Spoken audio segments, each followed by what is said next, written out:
we present I'm Sorry I Haven't a Clue. Your chairman this week, Humphrey Littleton.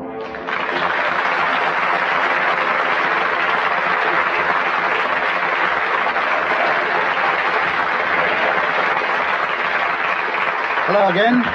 This next half hour is hopefully described as a panel game involving two opposing teams. On one side, Graham Garden and John Cleese.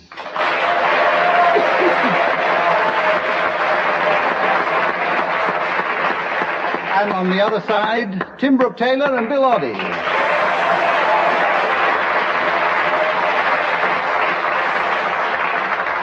I shall be conducting the game, marshalling the crowds, keeping the score, and hoping devoutly that we all emerge intact at the other end. Here's the first round now, in which I ask each team to sing the words of one song to the tune of another. We're going to start with John Cleese and Graham Garden, and I'm going to ask you to sing the words of How Much Is That Doggy in the Window to the tune of that well-known cavalry and circus march, The Entry of the Gladiators.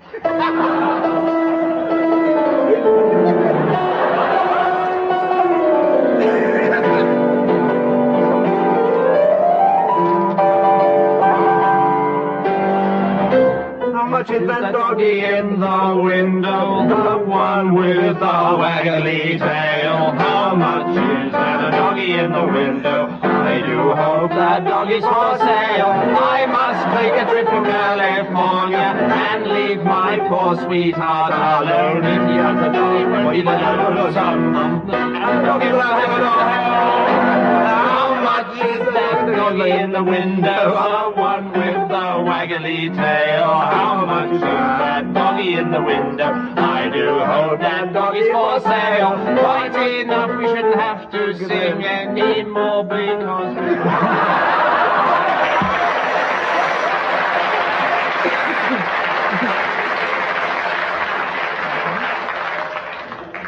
Thank you, John and Graham. I'm marking this one for rendition. Tim and Bill, your words are those of Zippity-Doo-Dah to the melody of the theme song of the Women's Institute. And for that, an award which has been given over the telephone by the Women's Institute themselves. John and Graham, 2 marks for your rendering. And we go on to a point in the thing where I have to announce that at the end of the game, at the end of the program, we're going to ask each team to announce people with silly names. And to give the players time to think them up, I'll leave it until the very end of the program before I ask for them, and I'll give them a bit of time to think them out. They're going to be asked to announce people, late arrivals, for the Farmer's Ball. That's coming up later. Teams. And we go on to the second round, which is misleading readings. In this round, each team will read an excerpt from a well-known classic in the English language in a disguised voice, or in disguised voices, and for 1 point, the other side must identify the piece. Our audience here will be told what the pieces are. John and Graham, I'm going to ask you to start. John and Graham's piece is Twelfth Night by William Shakespeare.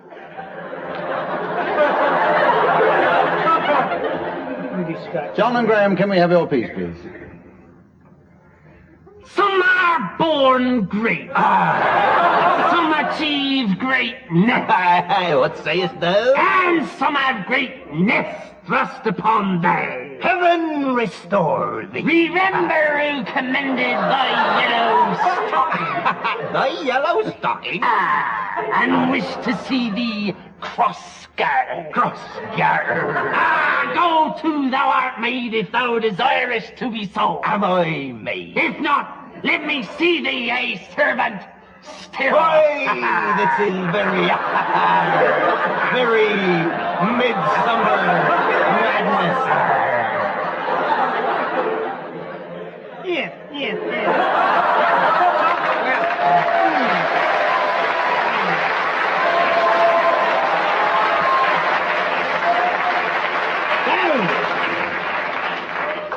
Tim and Bill, ignore that clack in the audience and identify that piece. No, not the artist. Not the artist. I didn't mean to say it wasn't the artist. It's more classic than that. It's not in front of the children. Not Son of Long John Silver. No. Not Son of Long. I recognise Louis Armstrong impersonation in there. I would say it was Shakespearean. Yes. Yes. And Bill knows it. Richard the Third No. No. Bill Midsummer Night's Dream. No. Sonnet 158. Close. Before we go through the entire works of Shakespeare, I'll give you half a mark for Shakespeare and dock you half a mark for not knowing that it was from Twelfth Night. Twelfth Night. Was it? Twelfth Night. Now, Tim and Bill, let's have your Didn't go too excerpt well on from the the first classics, 11. please.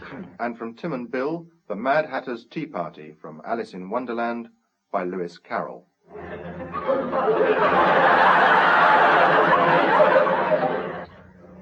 You might just as well say that I breathe when I sleep is the same thing as I sleep when I breathe. What? Tis the same thing with you, isn't it? Yeah. What day of the month is it? It's the fourth. Fourth day, man. 2 days wrong.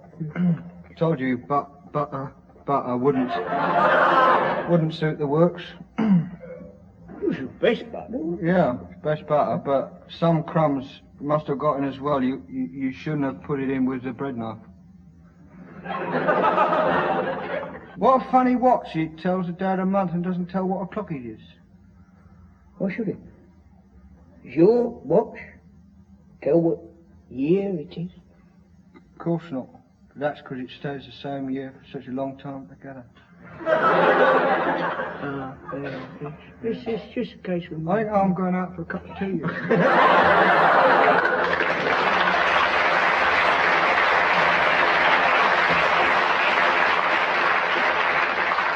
John Cleese and Graham Garden, if you're still awake, can you identify that, please? I think the audience thought it was Pinter. You think they Yes, I thought thought it was they- I think they Pinter? thought But it it was was played like Pinter. It was played like wasn't Pinter, yes. It was yes, played yes. faster than Pinter.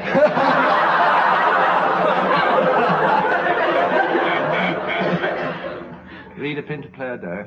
Right. Let me have the answer in 5 seconds, please.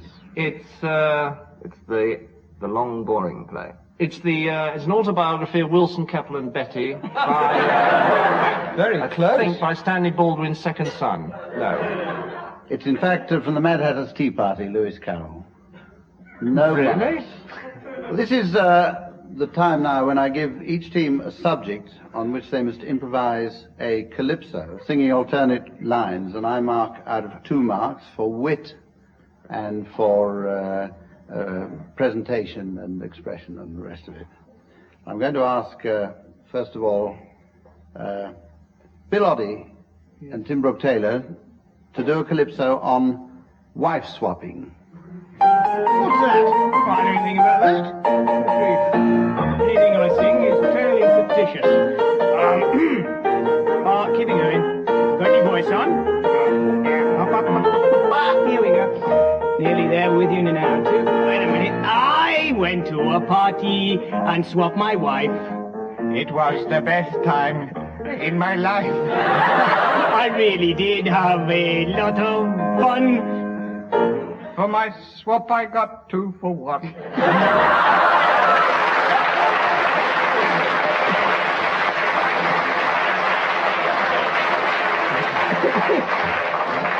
There, you can't Yes, get much and I'll- better than that. I'll give you 2 for that one. Now, John and Graham, your subject is the common market.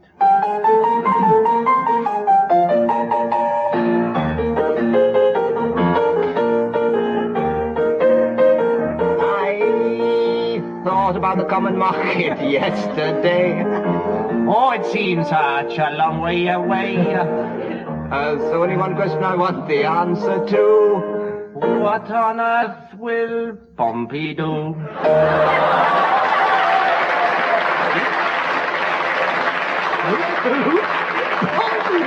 Pompey level pegging so far. Level pegging so far on this round. We go back to Bill and Tim. And if you'll do one now on Come Dancing.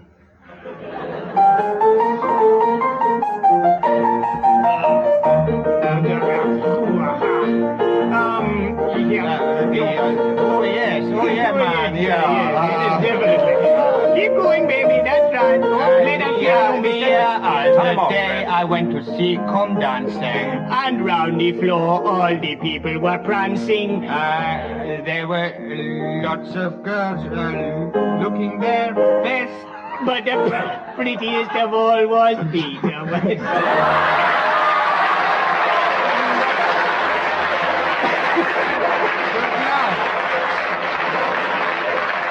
You had a libel action. 3 marks out of 2 for that. And now, John and Graham, one from you on the Olympic Games. The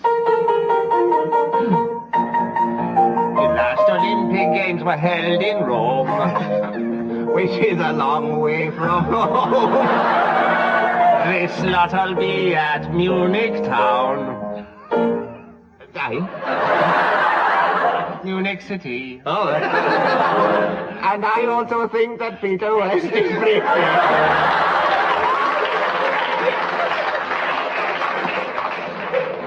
Well, you lose a mark for getting into the wrong calypso there. The score up to now is John Cleese and Graham Garden, 1, 2, 3, 4, 5.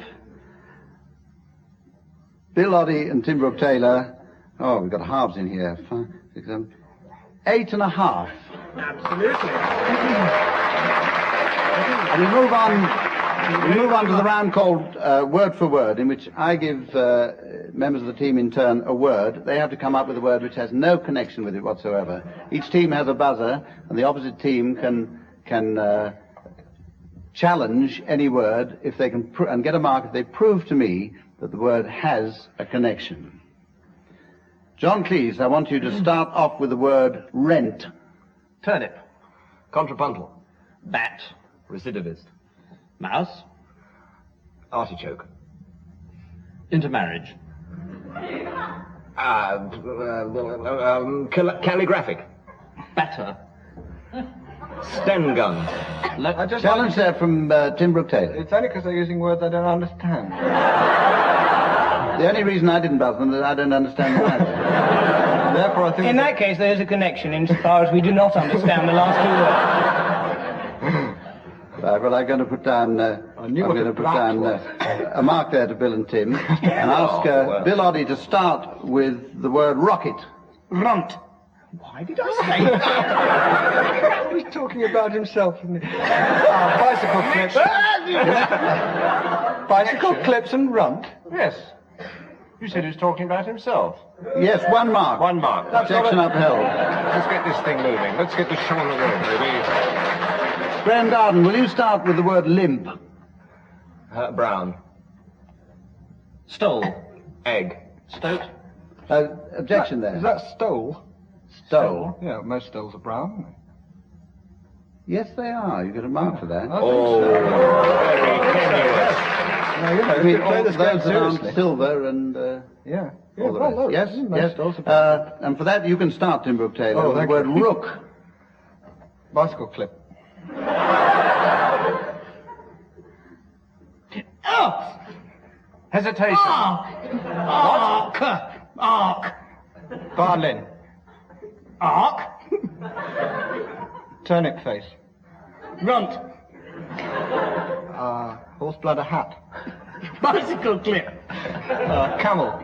I think I'm going to stop you there on Yes, the grounds of repetition, That took me by deviation, surprise. I wasn't Plagiarism. hesitation, and being in the wrong panel game.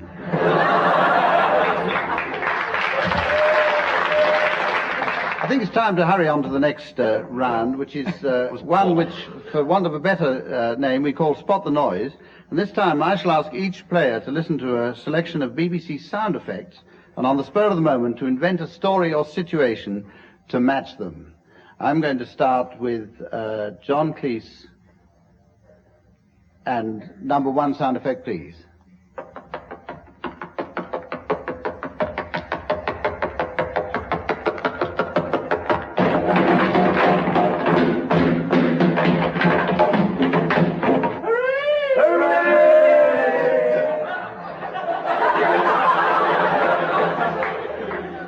Well, that's, it's Gordon Pirry running up the stairs. He runs up one flight, and then he runs along a completely flat passage, but pretending that he's running upstairs, which you can tell from the change in rhythm.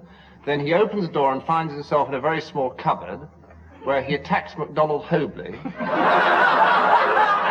knocks him senseless with a small wooden instrument that is not easy to absolutely distinguish, but I think it may have been a lute.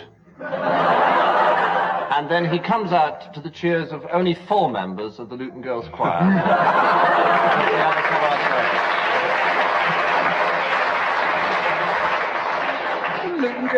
In this round, I'm not going to attempt to do the judging myself. We have a sensitive machine up here which will measure the volume of the audience's reaction. It's called an eardrum. And, the length of the applause for that was 5 seconds, which shouldn't take very long to beat. The next sound effect will have the story attached to it by Tim Brooke-Taylor.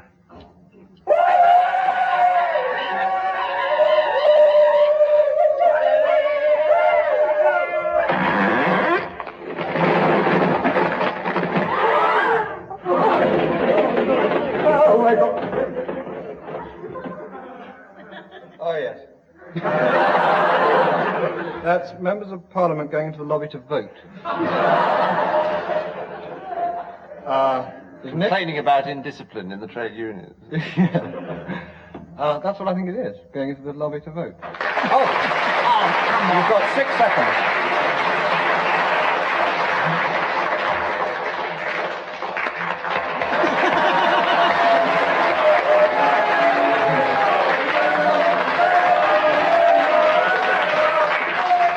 One mark there because something's gone peculiarly wrong with the stopwatch. And we'll have the next sound effect for Graham Garden, please.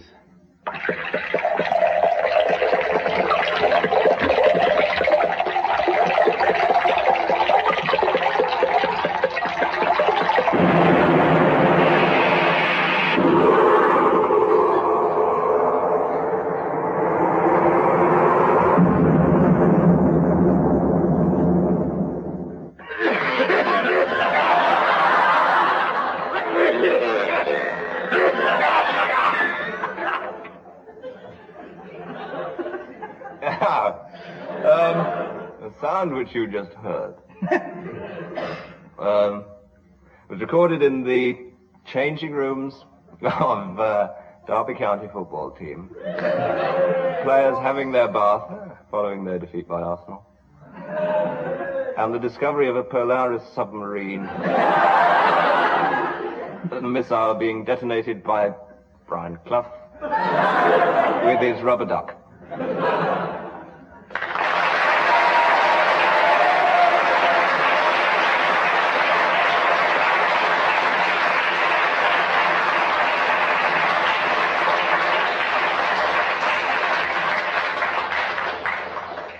10 seconds of rather half-hearted applause there, giving him a score of 3 marks. That's good. And the fourth one now for Bill Oddie, please.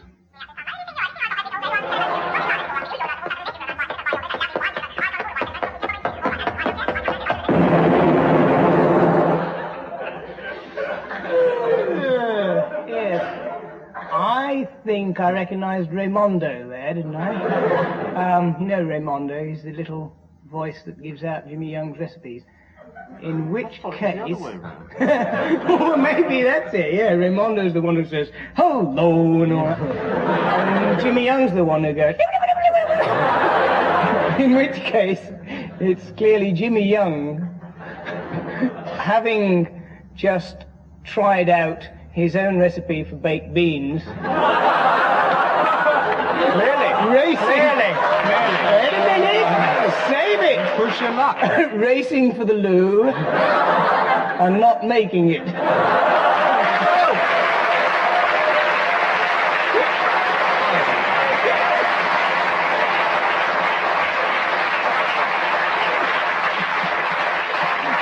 very unpleasant, isn't it?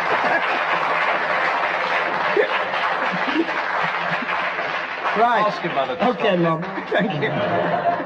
Well, that scores 3 marks, making a total score of 14.5 for Bill and Tim. What else? And 12 for John and Graham. That's what I made it? Still, it's early days yet. Well, now we come to the round of impersonations, and here's the round in which one member of each team has to impersonate a well-known person impersonating another well-known person reciting a nursery rhyme. And the members of the team who've been chosen for this week are, for John and Graham's team, Graham Garden, who I would like to give an impersonation of Richard III, impersonating Ken Dodd, reciting Tom Tom the Piper's Son. Yeah.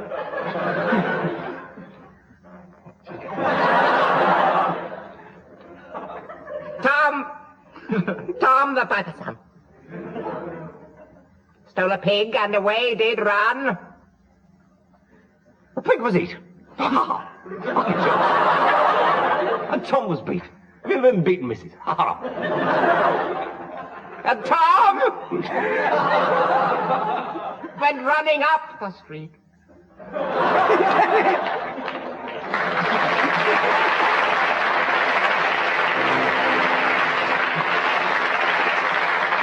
Thank you, Graham Garden. Over now to Bill Oddie on the other side, who's going to be asked to impersonate Frankie Howard, impersonating Mickey Mouse, reciting Bar Bar Black Sheep. Yes. Hi there, Frankie. Not bad. Not bad for Frankie Howard. It's not bad for Frankie. Now let's get Mickey. Hey? No? Well, here we go. Yes. Hey? No, shush. Bar Bar Black Sheep. Hey? Have you any wool? Yes, I have. No, I haven't. Yes, sir. Yes, sir. 3 bags full. Ooh, 1. No. Hush a minute. There we are. 1 for the master. 1 for the dame. And 1 for the little mouse who lives down the lane.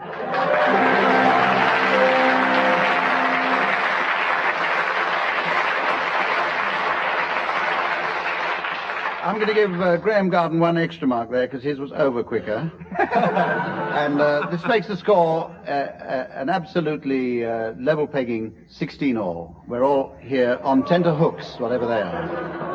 And this round involves individual players rather than teams. The first player starts a song, stops singing whenever he feels like it, and the next player picks up on the word at which he stopped and has to start a new song starting with that word. I allow a certain amount of poetic license in this round. We'll be going in the order of John Cleese, Tim Brooke-Taylor, Graham Garden, and Bill Oddie. John, will you carry on singing, please? Daisy, Daisy, give me your answer. Do something to me. Me. A name I call myself far a long, long way. Way down upon the Swanee River. That's not fair. Far, far away. Way down upon the bay. Wait a minute. Wait. I give up. John Cleese has given up there. We're going to start now. He gets, of course, no marks for that. We're going to start now with Tim Brooke-Taylor. Will you start a song, please? Oh, I do like to be beside the seaside. Oh, I do like to be beside. Beside. I'll be beside. I'll walk. I'll walk beside you. You're driving me crazy. I want to dive to you. Oh, you're driving me crazy. What? John Cleese, what? What is that doggy in the window?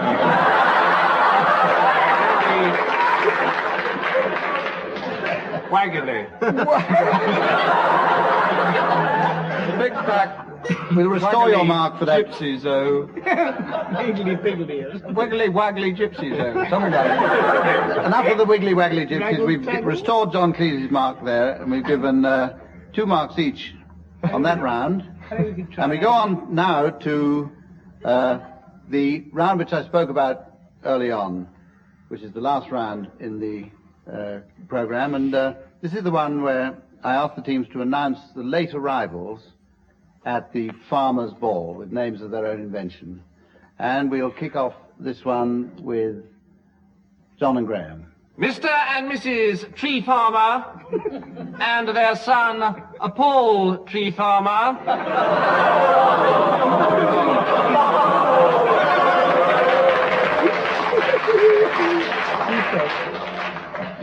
Well, if that's the sort of reception he gets, I don't wish to come in very much. But I'd like to introduce at the Farmers' Ball Mrs.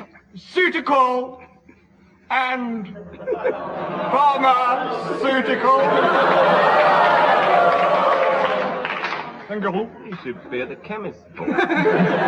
He's also going on later to the chemist's ball.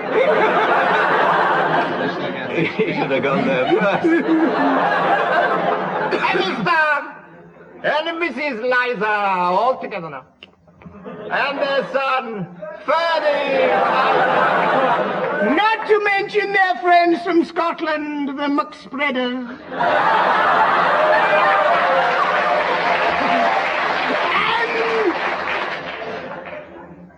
Mr. and Mrs. Stingtime and their son, Harvey Stingtime. And funny you should mention him. He was coming to He was coming as well. And so was Fertilizer. But Mr. and Mrs. Festival and their son, Harvey Festival. And at the piano, providing the music, the famous blues singer, Rhode Island Red. And of course, finally, Farmer Giles and his horse manure. And a late arrival, Mr. and Mrs. King Machine and their son, Emil King Machine.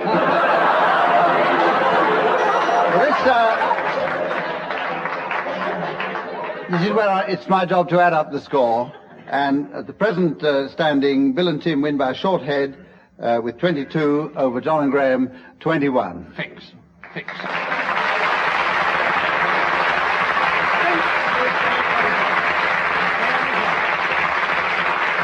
And with that breathlessly exciting score being held over till next week, it's goodbye from me, from our musical accompanist Dave Lee, and from our two teams, John Cleese and Graham Garden, Tim Brooke-Taylor and Bill Oddie.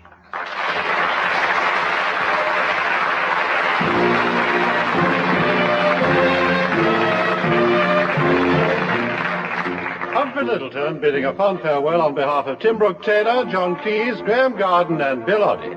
Dave Lee was at the piano and the producer was John Castles.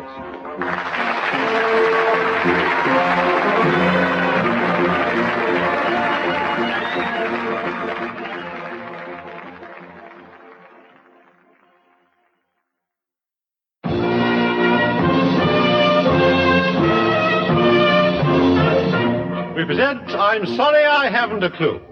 Chairman this week, Humphrey Littleton.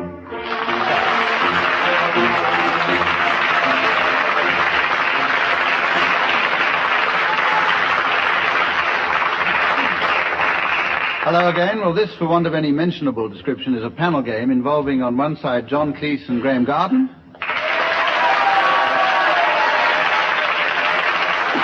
On the other side, Bill Oddie and Tim Brooke-Taylor.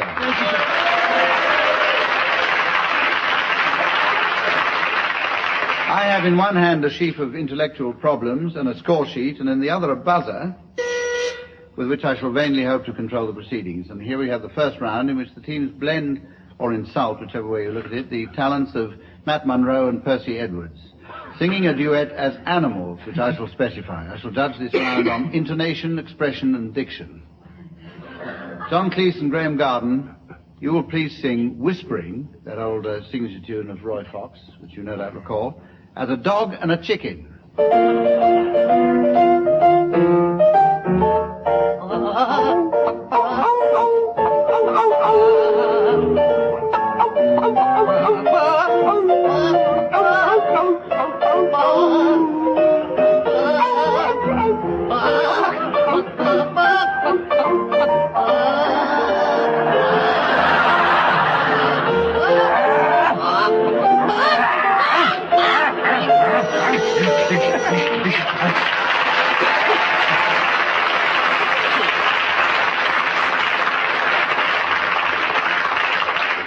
had to stop that one before John Cleese bit a piece out of the microphone. Bill and Tim, your tune is Tiger Rag, to be sung, please, as a duck and a sheep.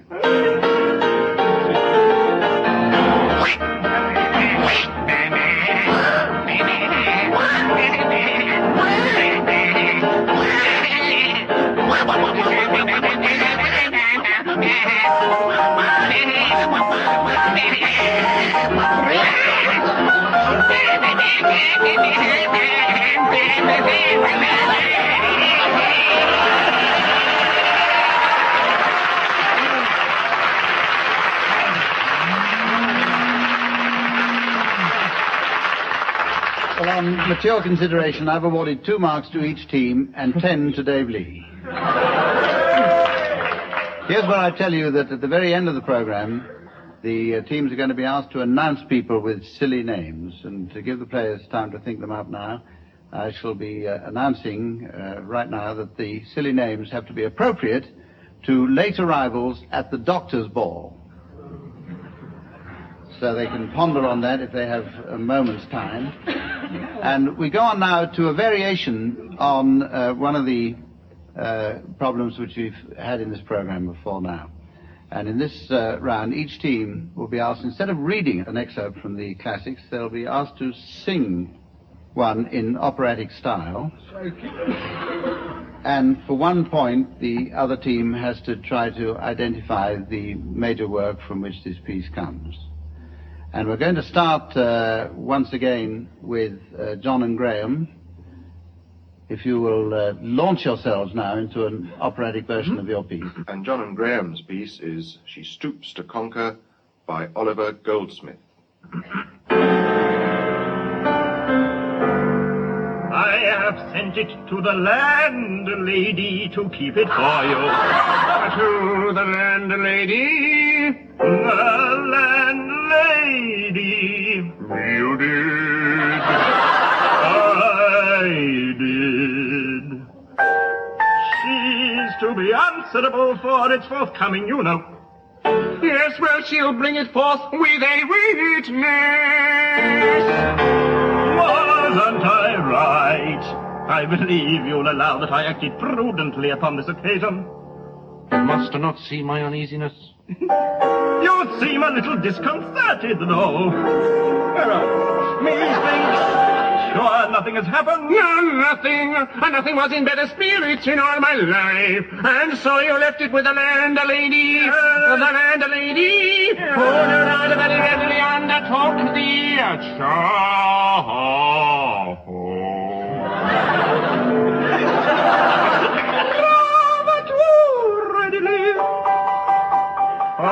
She not only kept the casket, but through her great precaution was going to keep the messenger too.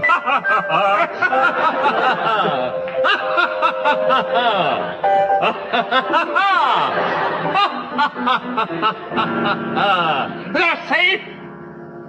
However, as a guinea in a miser's purse. Boom.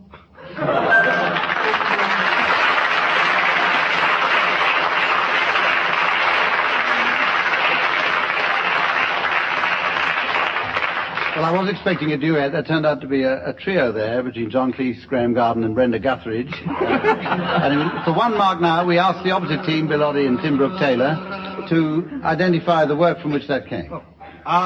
Here?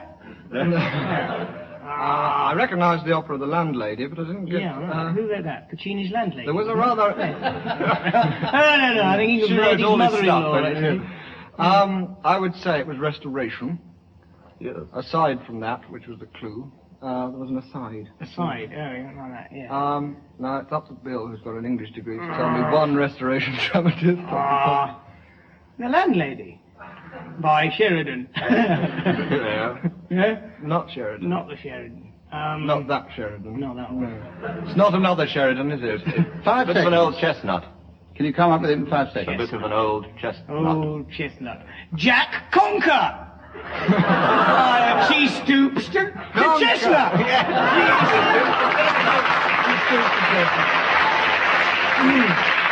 Well, you got your 1 mark there with help, and now it's your turn, Tim and Bill, to come up with your operatic excerpt.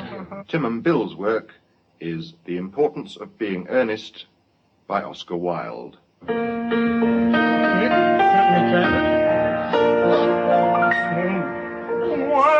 have you been since last Thursday?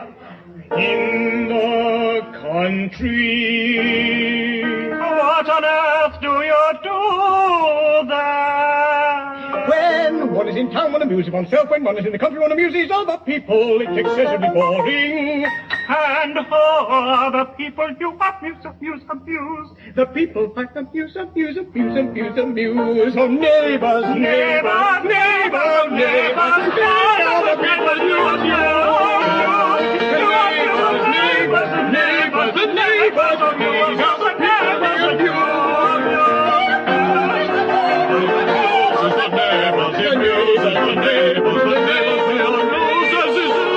all together now.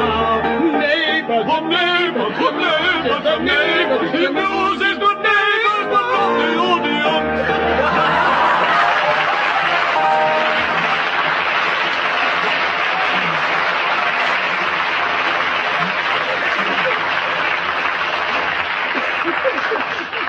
Thank you, John and Graham. How about that? The importance of being earnest. Can you tell me which act? Act 1, Scene 1. Is it? Act 1. Yeah. Act 1. You've heard that opera before. You get your 1 mark for that. Level pegging at the moment. 3 marks each for each of the teams. And this is where we have the game word for word, in which I launch the teams on a succession of words, and they have to come up with words which have absolutely no connection. The other team can press their buzzers and challenge if they can prove to me a satisfactory connection between the words. I'm going to start now with Bill Oddie. And Bill, will you start with the word rocket? Pimple. Yes? Judo instructor. John Cleese has a challenge. Some judo instructors obviously will have pimples. I would have said most, yes.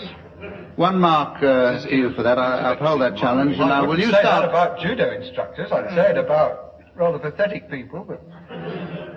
Let's not go into a discussion, lengthy discussion on instructors? pimples. They're tough and strong, John. To overcome their phobias about pimples. John and Graham, starting off with John, I want you to start with the word sturgeon. Elm tree. Lobotomy. As a challenge. We've all heard of a tree sturgeon. Yes, but never an elm tree. We certainly have. Elmer tree. We certainly have heard of a tree sturgeon. Yeah, Bill, I'll give you 1 for ingenuity there, if not for spelling. Tim Brooke-Taylor, will you start with the word badger? Ice cream. Pickle. Bucket. Oh, Elephant. Tim used to badger his mother for ice cream. Yes!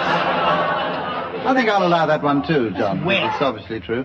And Graham Garden, will you start with the word chair? Clock. Elf. Backsliding. Spoon. Bucket. Belfast. Curtain. String. Wallaby. Greatness. Terpsichore. Oil. Randy. Challenge there from Tim I'm sorry, it Brooke-Taylor. was getting interesting. Please let them carry on. Could he go on? It was Turpentine. Withdraw No, your that was a very challenge, boring right. interruption about Terps and oil, so I'd rather they went on about Randy, please. Yes. Randy. We have the rest of that. Randy. Carry on What were with you the doing, talk. Turpentine? Randy. John Snag. Randiest man I've ever met. Objection there from Tim Brooke-Taylor, which is disallowed on legal grounds. Sorry, John, I said... Bill Oddie, will you start with the word idiot? Oh, sorry. Objection upheld. Objection upheld, and that scintillating round brings the score to Graham and John 6, and Bill and Tim 5. How exciting. Now we have...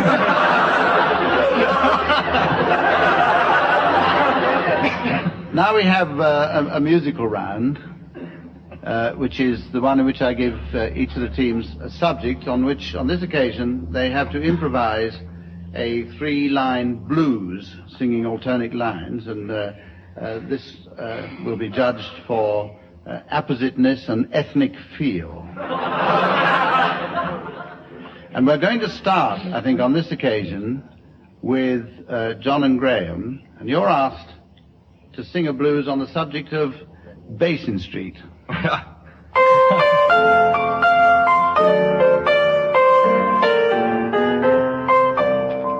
I woke up this morning. I've been dreaming about Basin Street. Only because I had such a terrible pain. Where do you have the pain, baby? In my feet. Yeah. Right there in my feet. Yes, sir. So I rub in some implication To stop my feet from hurting. that's sweet.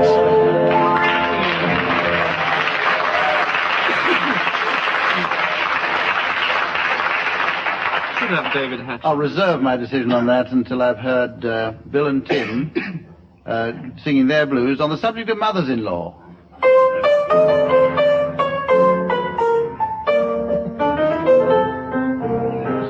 Oh, yeah. Maybe you tell more about mother-in-law. I'll tell you about my mother-in-law. You tell him. Ah, yeah, You baby. don't tell him about the mother-in-law. I woke up one morning. And my mother-in-law came to see me. Whoa! That's bad enough. Yeah, I woke up one morning. That's why I got the blues. Well, I wouldn't say my mother-in-law was ugly. But she's got a face like $1 million. Oh, green and crinkly. And spam.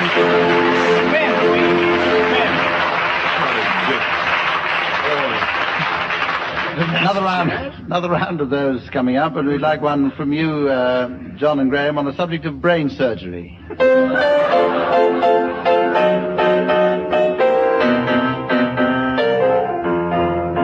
I woke up this morning. Think about brain surgery. I just lay there in my bed, thinking about brain surgery. Yes, sirree. Well, I don't know what to make of it. And I sure laugh when I puts my head in the electroencephalograph.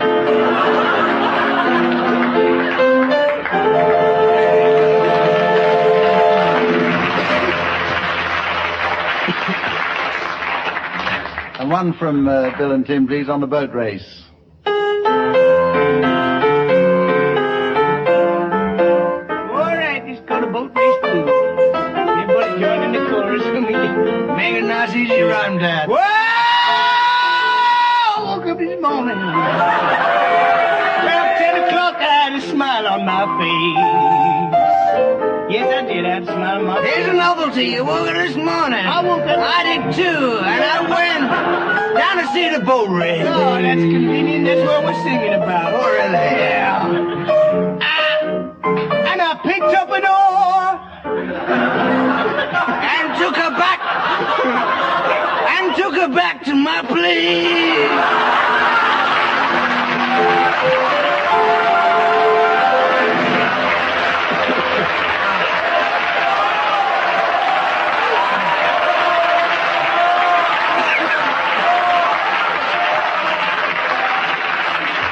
These are fictional stories. A round which puts Tim and Bill in the lead with 12 against John and Graham's 11.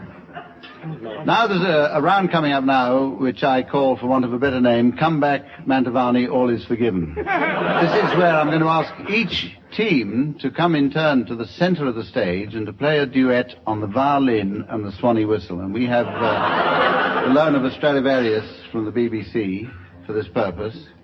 And the object of this game is that I have to guess or otherwise find out what particular tune they're playing. First up, I think we'll have John and Graham.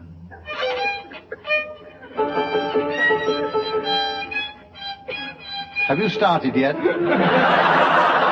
Finished.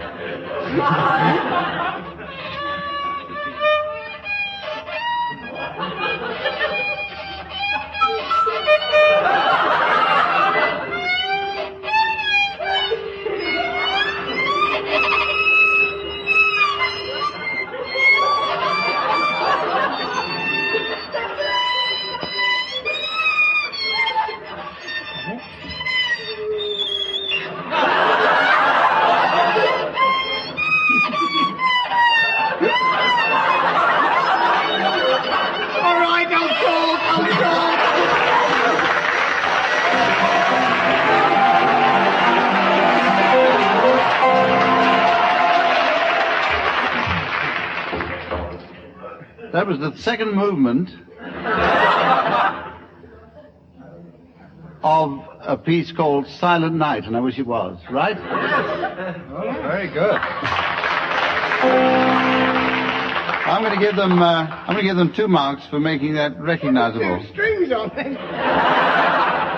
Good God. Well, you passed one. There were 3 when we started. Can't be expected to play with 2 strings, no. Bill Oddie and Tim Brooke-Taylor. 1, 2, 1, 2, 3, 4.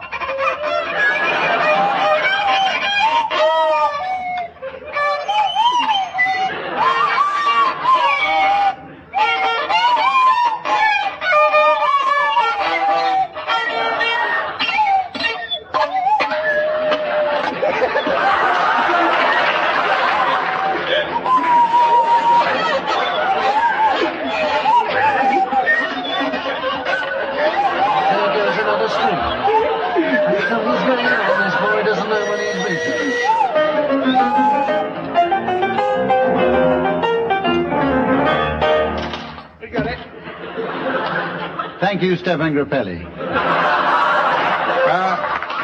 I'm a bit dubious about this one. I've got to put down 1 or 2 selections. No, don't do it again, please. Nola? No. No mark. Beethoven's Pastoral?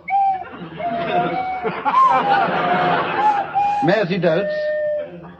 Closer. I still can't get it. It was actually, The Beatles. the Beatles from me to you. And you can keep it. Right, well, that puts John and Graham now in the lead, 13 to Tim and Bill's 12. And we hurry on to the round of impersonations, in which one member from each team is asked to impersonate a well-known person, impersonating another well-known person, reciting a nursery rhyme. We're going to start on this occasion with John Cleese, who's going to be asked to impersonate Jimmy Clitheroe, impersonating Alan Wicker, reciting 4 and 20 Blackbirds. Hello, fish face. Just tuning up. Sing a song of sixpence, a pocket full of what? Rye, bourbon, champagne. Who would have expected to find here in this Caribbean island not 4, but 4 and 20 blackbirds baked in a pie? Hello, fish face. Go away. And when the pie was opened, the local parliament was quite surprised to discover that the birds began to sing. Hello, fish face. Hello, fish face. Hello, fish face. On and on and on. Thank you, and good night.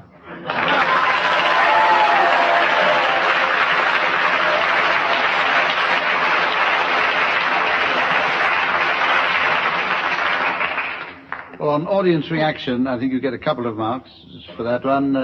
This is where we ask Tim Brooke-Taylor now to do his impersonation of Lady Bracknell. Personating Long John Silver. Reciting Ride a Cock Horse. Easy. Easy. After you, John. Thank you, ma'am. Ride a car horse to Banbury Cross, and I'm very cross at the moment. To see a fine lady upon a white horse. She'll have something on her fingers and something on her toes. And she shall have music wherever she goes, and I go.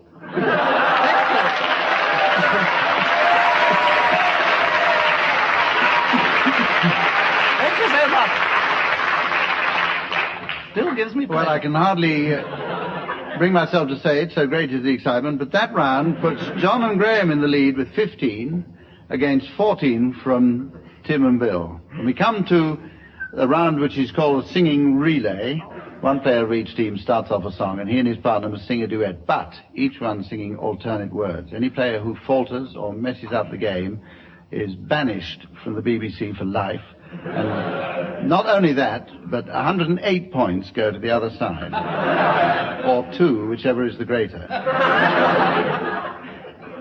We're going to start now, if we may, with John and Graham singing your alternating version of Show Me the Way to Go Home. Oh, up.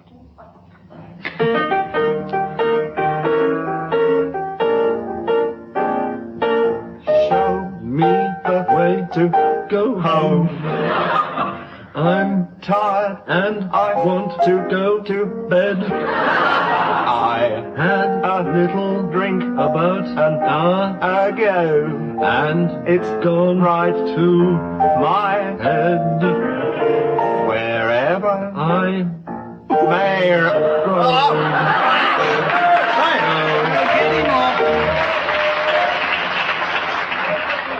We'll give you 6 out of 108 for that. Bill and Tim, you're going to be asked to sing your alternating version of the Woodpecker song.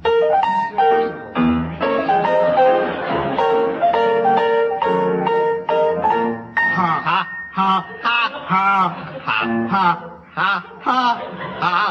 That's the Woody Woodpecker song. Ha ha ha ha ha ha ha ha ha. He's up. Run! Appalling! God! Well, you didn't get as far as the others. You can We weren't singing the regain. same song. You can regain some marks if you can manage to sing that one at twice the tempo.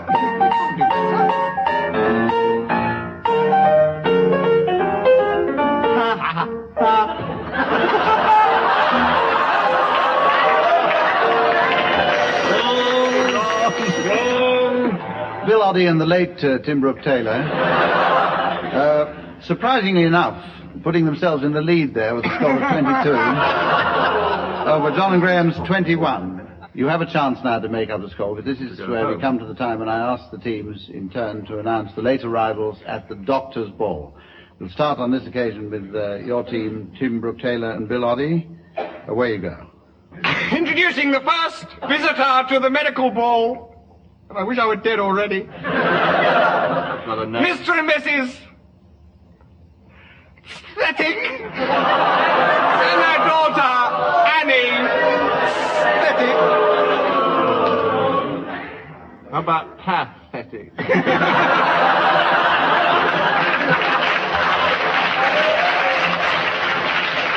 John, please. Pathetic. Mr. and Mrs. Dinderhead and their son, Carl Dinderhead. The next arrival at the Doctor's Ball from the north of England with a northern accent. Incl, biotic and antibiotic. Graham?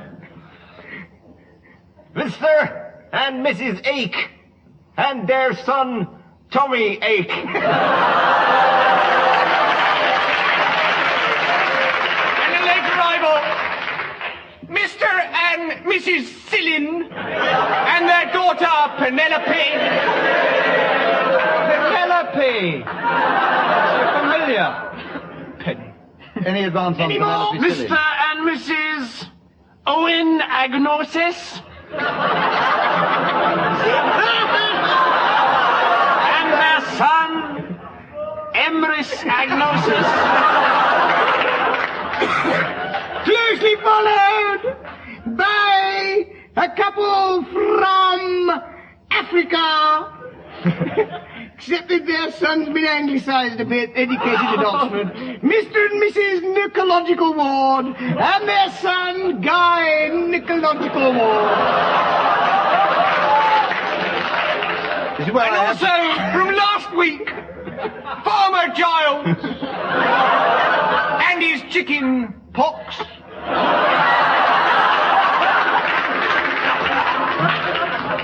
Score at the moment. Mr. and Mrs. Aritas and their son. A very popular lad. Everyone knows it. Don't stop, we've got plenty of time. This is where the score is... And finally, Mr. and Mrs. Fisherlim and their son, Artie Fisherleg. Which brings the score... Mr. and Mrs. Kitus and their son, Brian Kitus. to a win for John Cleese and Graham Garden. For 32 1/16 over Tim and Bill with a score of 33. And now, and you can work that one out. It's time for me to say that it's the end of our session for tonight, and on behalf of our musical accompanist, David Lee,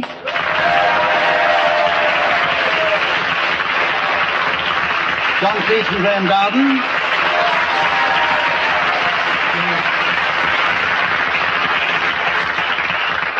Tim Brooke-Taylor and Bill Oddie,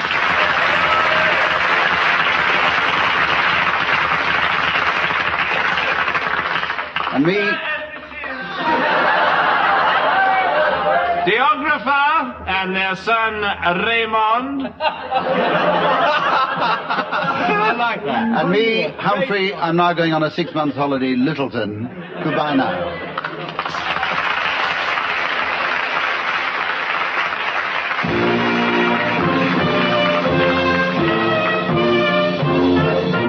Once more, Humphrey Littleton says goodbye on behalf of Tim Brooke-Taylor, John Cleese, Graham Garden, and Bill Oddie. Dave Lee was at the piano, and the producer was John Castle.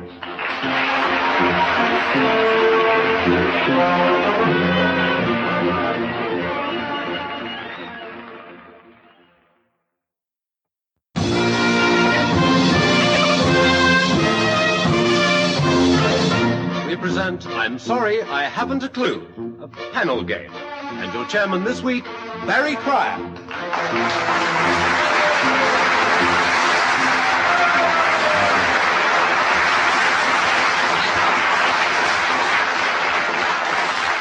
Welcome to I'm Sorry I Haven't a Clue, the show that is to radio what Beverly Nichols is to heavy engineering. It's a closely knitted panel game played to clearly defined rules, and I'm, of course, the lovely Duchess of Bedford. May I introduce, said he, picking up his written ad-libs, the members of our teams on this occasion. On my left, Joe, let's blindfold the band and tango till dawn, Kendall.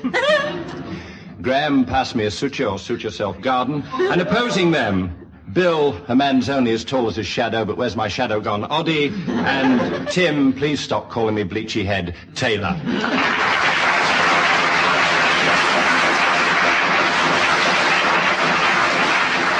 And we do, in fact, start with our initial round, which is Calypso time, ladies and gentlemen. And by the way, I've just spotted Henry Cooper in our audience. Oh, I'm sorry, madam. The flash of the earring deceived me. I'll give each team a subject on which they must improvise a 4-line calypso, singing alternate lines. We'll start with Tim and Bill, and your subject, gentlemen, the Loch Ness Monster.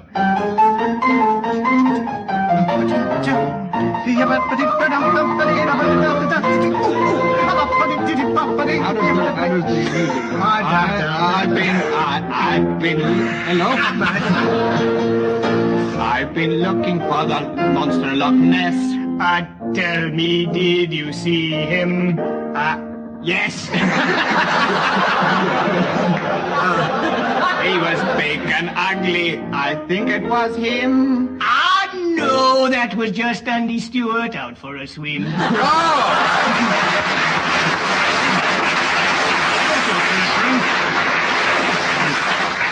4 points, hitting hard. Back to Joe and Graham. Oh, now, the Snowdon Aviary. The Snowdon Aviary.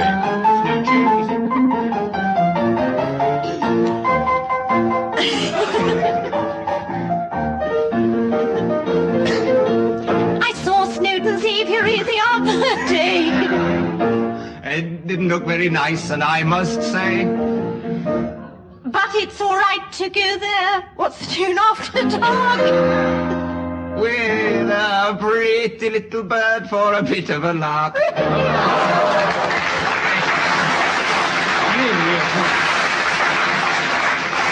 We will lose the West Indies next. I only give two. So it's in fact an overall win to Tell Tim Tim I read and Arts Bill. University. And now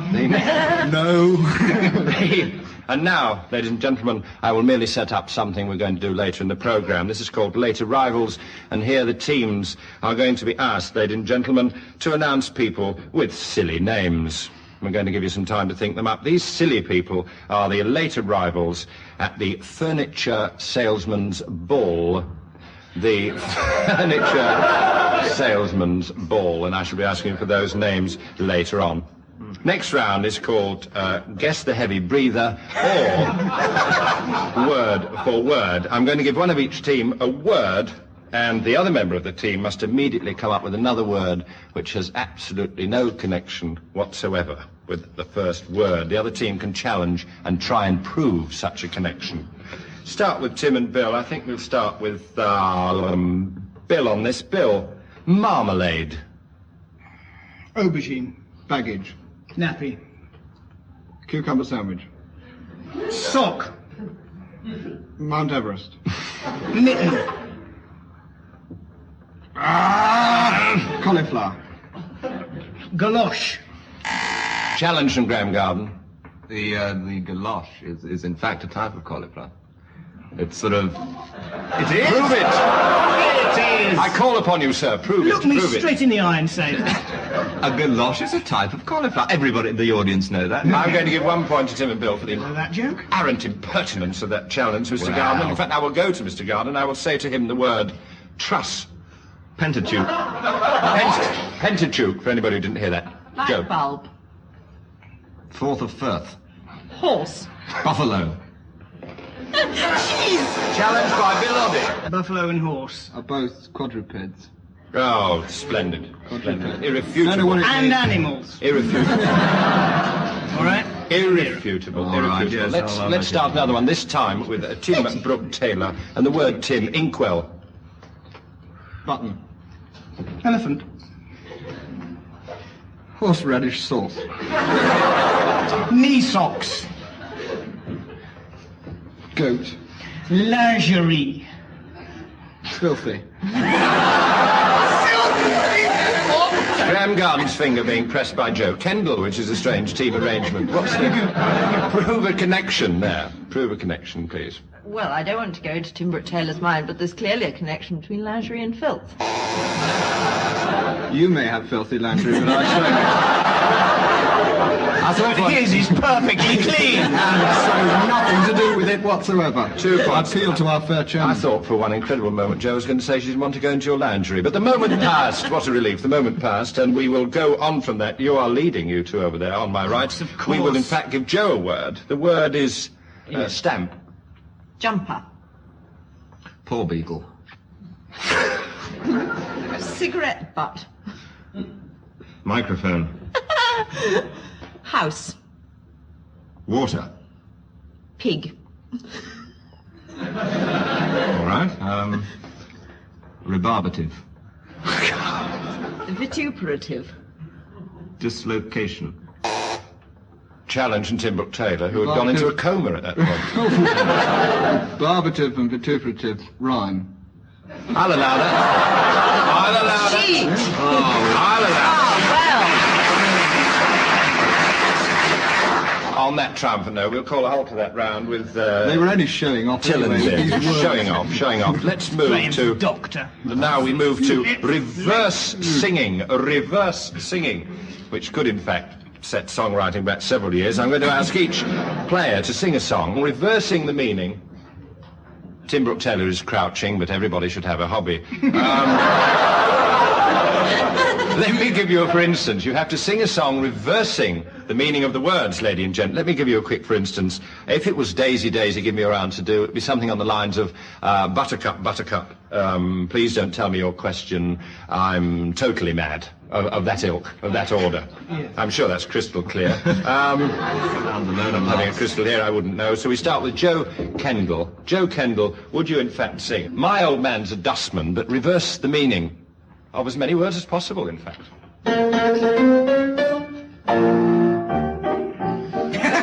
Long introduction, please, Dave. Oh, you're young girls. A ballerina. She strips off her ballerina's shoes. She strips off a well-tailored tutu. And she's kept in Buckingham Palace. Was that it? That was... Right. It's murder, as has just been proved this. We go now to Tim. Tim, have you got the words of big spender? You should have the words of big spender. Would you immediately reverse the whole process, please? Keep it clean.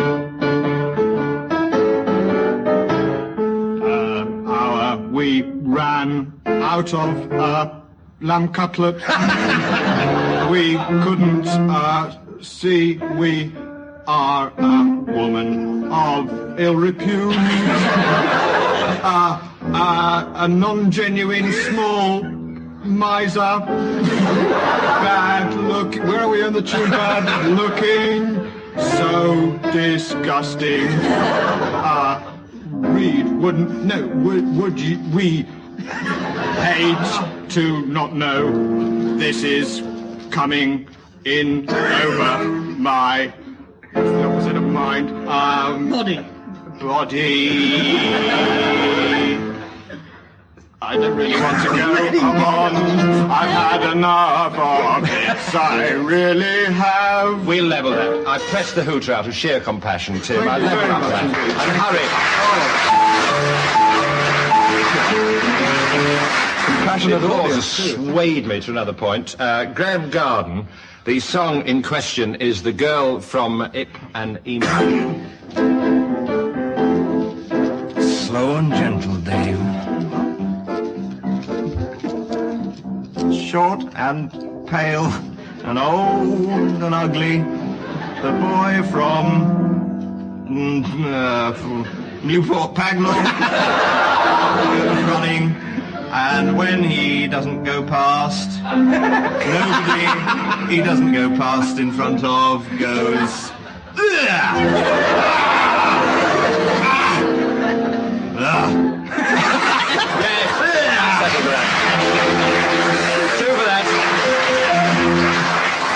And now it's Bill Oddie regaling us with When the Red Robin.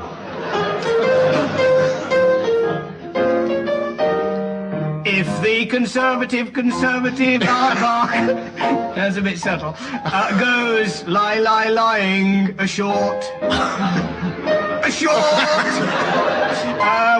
Here there are some laughing if he goes talking his new horrible talk.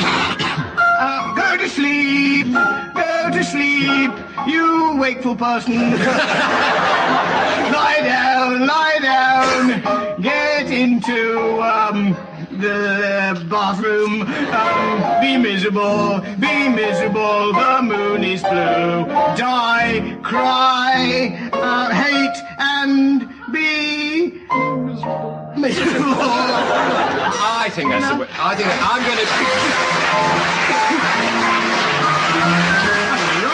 I'm going to declare that excruciating round a tie. In fact, our 4 drawers here, I'm going to call that 5 points each of that round. The next round, with the public warning to each side and Joe Kendall dreading a submission, these are sound effects. We have sound effects here from the BBC library. Do hurry up and guess them, because there's a fine if they go back late.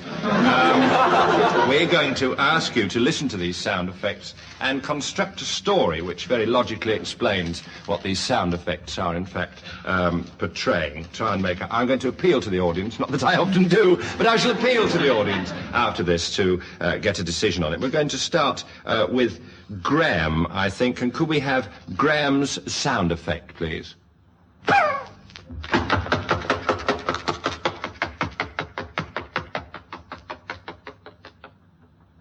Is that it? That was it, yes, Come indeed. back, Graham. Come back. That was, that was a condensed version of the 39 steps.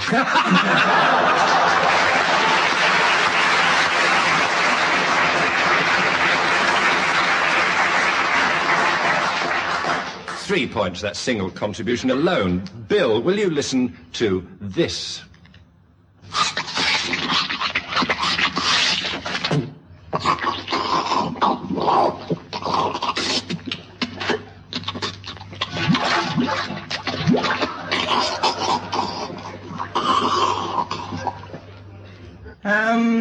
Let me see. I think that was something to do with Tarzan. I recognise Cheetah in there somewhere. Couldn't hear him, but I could smell him. I think it was Tarzan. He diving into a bowl of syrup, by the sound of it, towards the end, and wrestling with a man eating celery. I like it. I like it. 3 points. Level Of a playing. man-eating tiger, but not a man-eating celery. Now Really? to that. No, I do it every night. Joe And I Kendall. eat celery. Joe Kendall.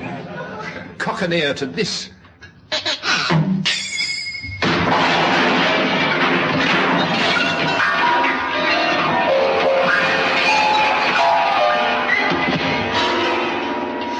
like it.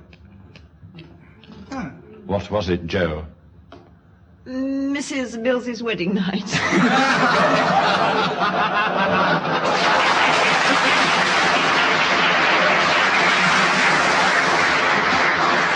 The applause sways me to 4 points for that, and it's Tim Brooke-Taylor. This sound effect, Tim.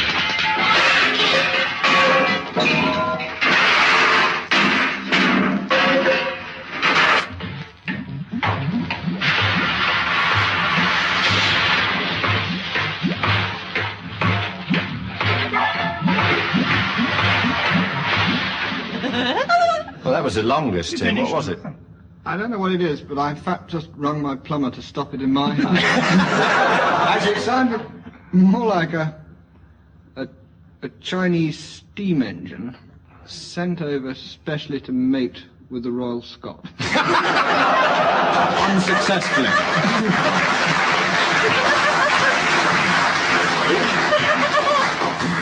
I won't have to appeal to the audience. You, Joe and Graham, you won by 2.75 on that round. We move now to Misleading Readings Mark II. This time it's not only silly voices, but incredible musical renditions. So we will, in fact, start with Tim and Bill. And Tim and Bill are offering The Merchant of Venice by William Shakespeare. In such a night it is befell me a trip adieu, and saw the lion's shadow ere himself, and ran dismayed away.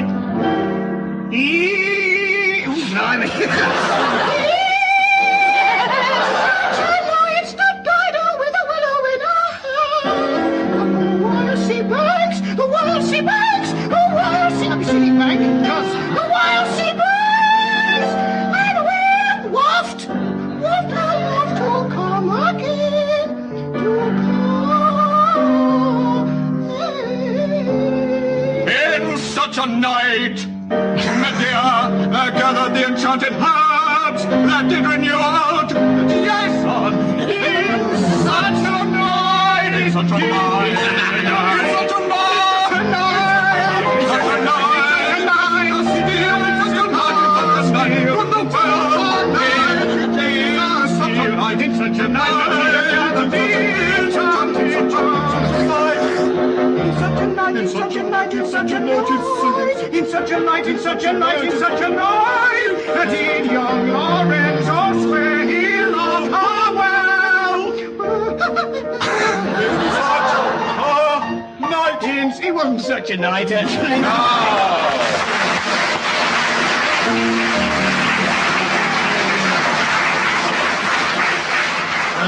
Flowers have been brought upon the stage and Tim Brooke-Taylor has been rubbed down with steel wool. Now I'm going to ask Joe and Graham to see, in the unlikely event, could you recognise that? Was it Galton and Simpson? No. Warmish. Not one off. Warmish. Galton or Simpson? No, just a single person. Neither of them. A rising lad wrote this. As You Like It. As You Like It is wrong because it was in fact The Merchant of Venice. The Merchant of Venice.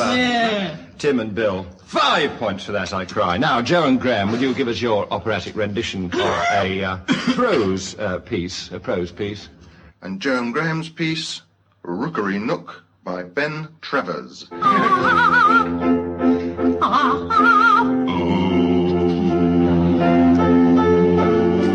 I came about a bag I lost.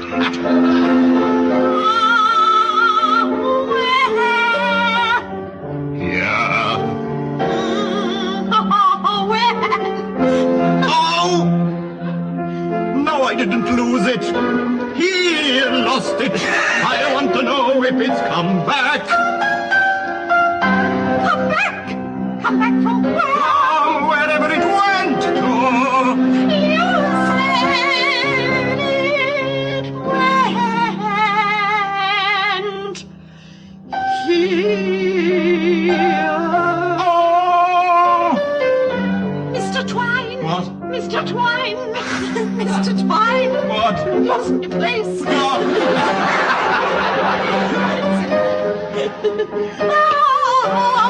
Do you know anything? No? Yes. Yes. No! Yes. No! Yes. No. Well, it's all right about the bag. Don't mention it. Don't mention it. Don't mention it. Don't mention it. Don't mention it. Don't mention it.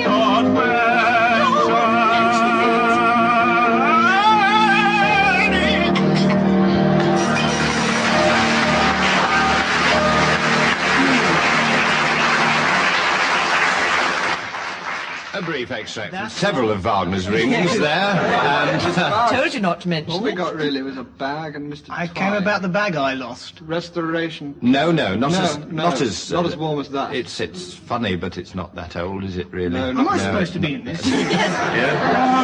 Welcome back, Bill. Welcome back to. It's a funny, not that old, Pretty fast sort of piece, really. It's a farce. Oh, Yes. Graham, you've gone too far saying farce. Is it a Ben Travers farce? Oh, is it? yes, it is a Ben Travers farce. It is a Ben Travers farce.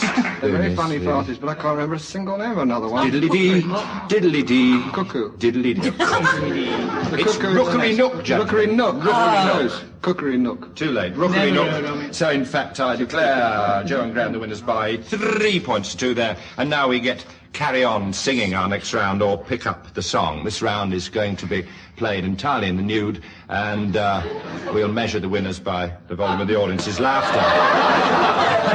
And I'm going to ask one player to start a song, and when he or she stops on a word of their choice, the next player in the opposing team must pick up on the word at which they stopped, but with a totally different song. So I'm going to start with Bill Oddie. Exciting, isn't it? Bill Oddie, sing a song and stop at a word of your choice. Graham Garden to pick it up with a different song. Bill. Hello, Dolly. I'm sure of the second word for a minute. Hello, dolly. It's so nice to have you back where you belong. Long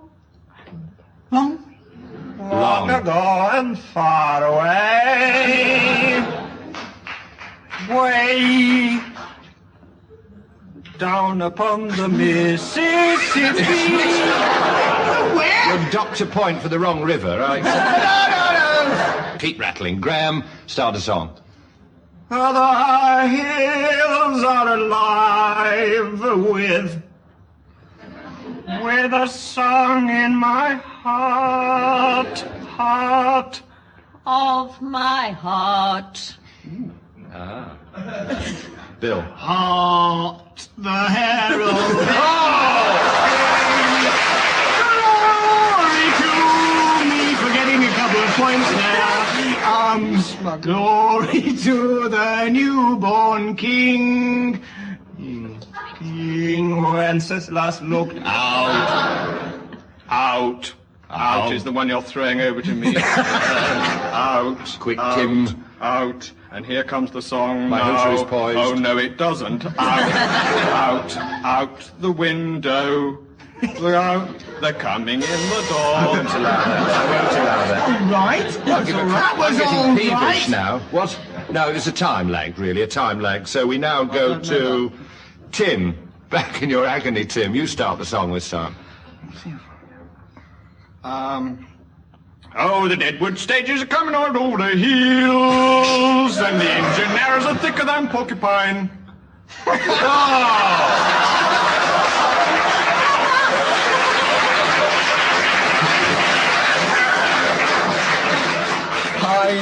Pine. 4 points if you don't get that one. That's great. There was a million porcupine Pine songs. your wagon. Pine your wagon, she says.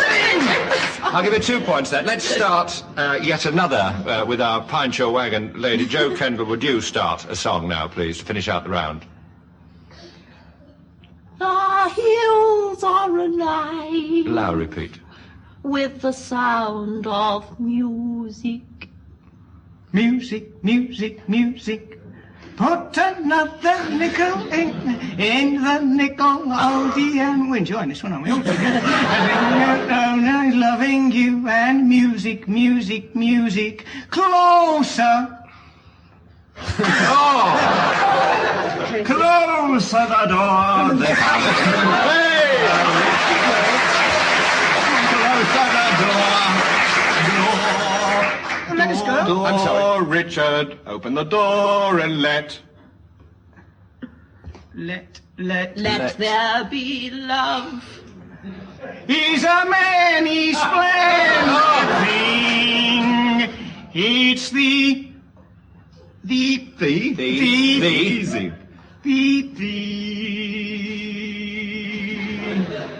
What? The hills are alive. The hills are alive. Sound. Good song, it's them right. Sound of music. Sound of gong ringing a bell. Let the golden wedding bells chime. Let the golden wedding bells chime. Chime every moment. Hey!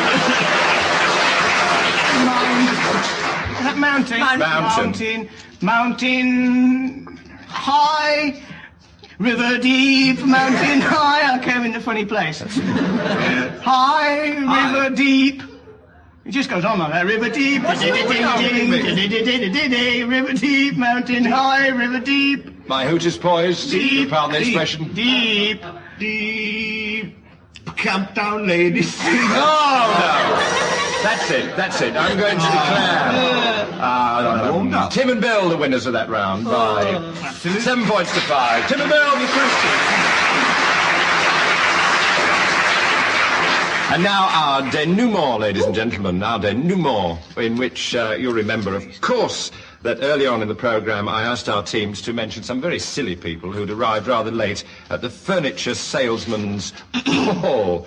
I'll give one up a name on this. Let's hear first of all from Tim and Bill, who arrived late at the furniture salesman's ball. The first arrival at the furniture salesman ball from America. Mr.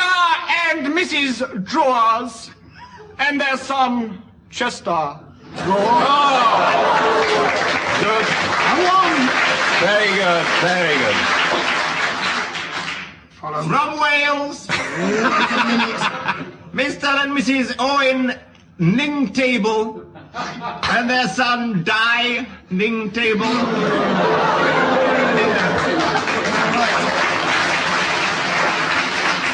Yes. Bill. Mr. and Mrs. Lear and their Hungarian cousin, Shandor Lear. One for Payne. Who else arrived at the ball? Mr. Joe. and Mrs. Clock. I don't say it. You dare. And their grandfather. I won't. And a late arrival, Mr. and Mrs. Bed and their daughter, who is, of course, Helen Bed. And Too much of it on radio. and a Dutch couple. Careful, Tim. I had a friend that's already been on earlier. A Dutch couple, Mr. and Mrs. Van Bed and their Welsh cousin, Di Van Bed. Listen, I don't... You're very kind. Another late arrival.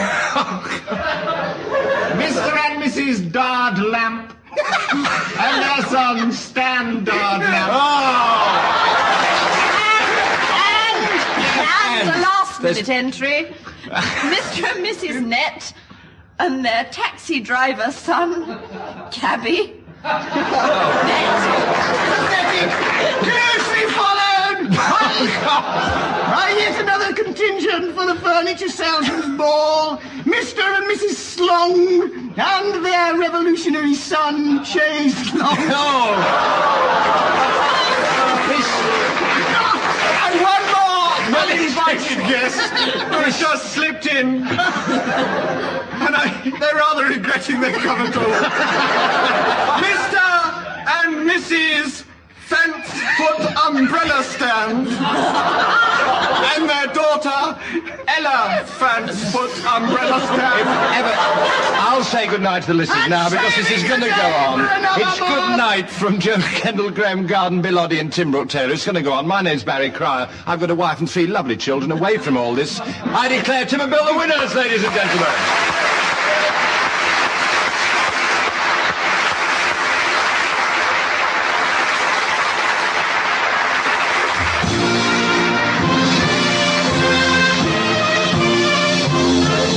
That was Barry Cryer finally getting rid of Tim Brooke-Taylor, Graham Garden, Joe Kendall and Bill Oddie for another week. Dave Lee was at the piano and the producer was John Cassells.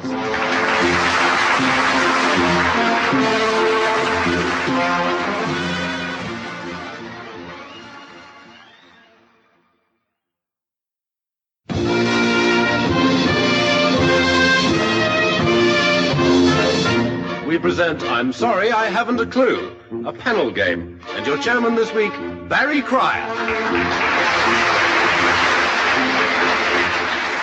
Hello again. Once again, we're gathered here to perpetrate this monstrous panel game. In the blue corner, Graham, hello, Cheeky Garden, and Joe, hello, Sailor Kendall. Their opponents, Tim Brooke, hello, Taylor, and Bill, goodbye, Oddie. Now, normally, we start with a musical round, and I'm afraid this week is no exception. In this round, ladies and gentlemen, I'm going to ask each team to sing a song, but they'll have to sing it as animals. Can't do it. Can't do it?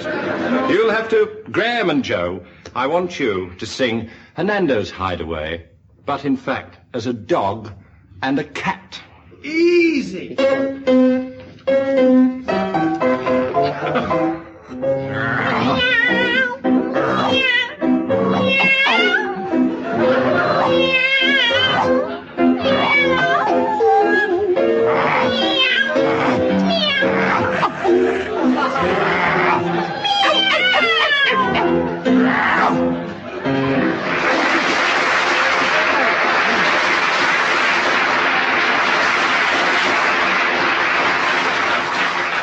never been so embarrassed in all my life. Well, He said 2 a dog points. and a cat. 2 points and a slight dose of mange, and I ask Tim and Bill to sing volare, but in fact in the roles of an owl and a parrot.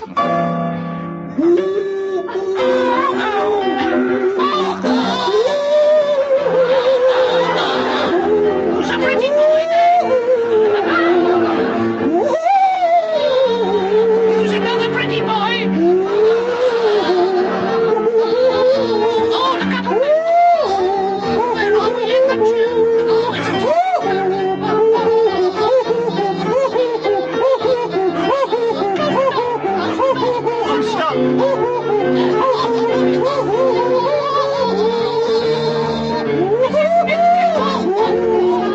we finished yet?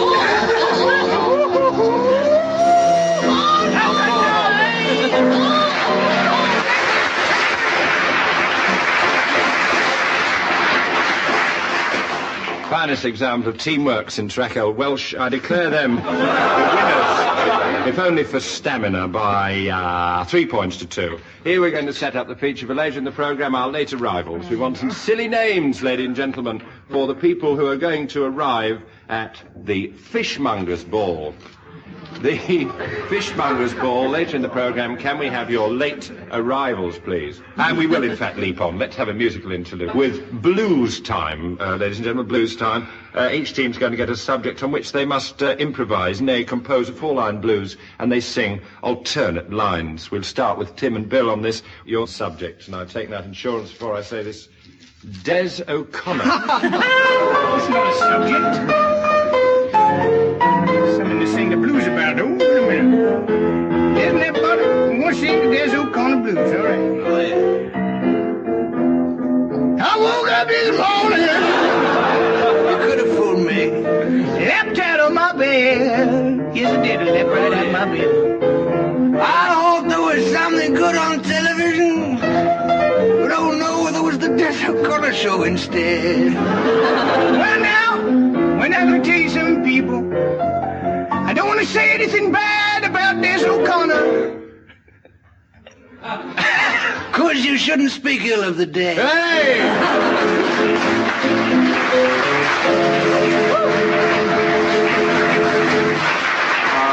Sorry, Mrs. O'Connor. Des O'Connor in drag has just left the studio.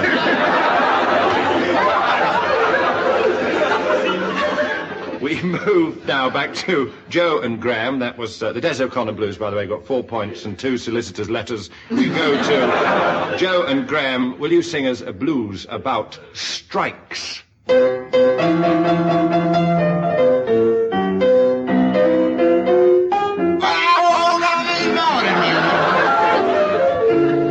Think about the Industrial Relations Bill. Oh, yeah. Yeah. It ain't working. I don't ever think it will, baby. So we're going on strike tonight.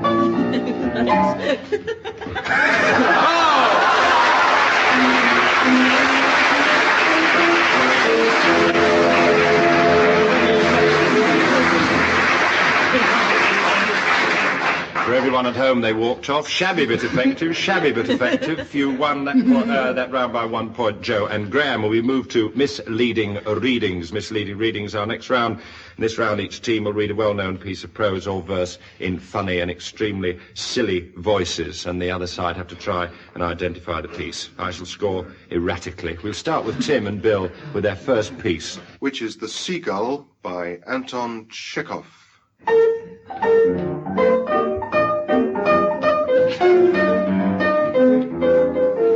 Won't be very nice if someone meets her in the garden and tells Mama.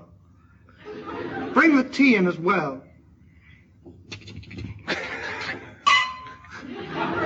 Here's the thing I was telling you about. This is what you ordered, man. I don't remember.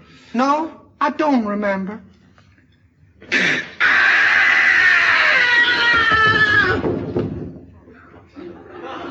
That's nothing.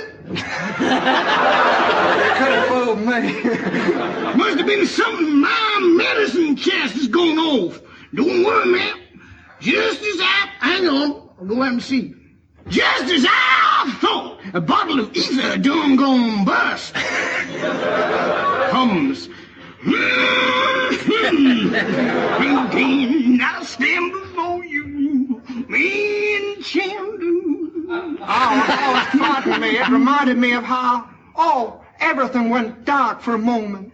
The fact is, Konstantin Gavrilovich done shot himself. That could be a clue. Could be a clue. Konstantin had shot himself at the end of that piece. Ah, yes, you see. And are we surprised? Not a bit. Is it by Chekhov? It is. Is it? No sex, please, we're British. Chekhov! Seagull. Language, Bill, language. The seagull. The seagull. The seagull is quite correct. The seagull is quite correct.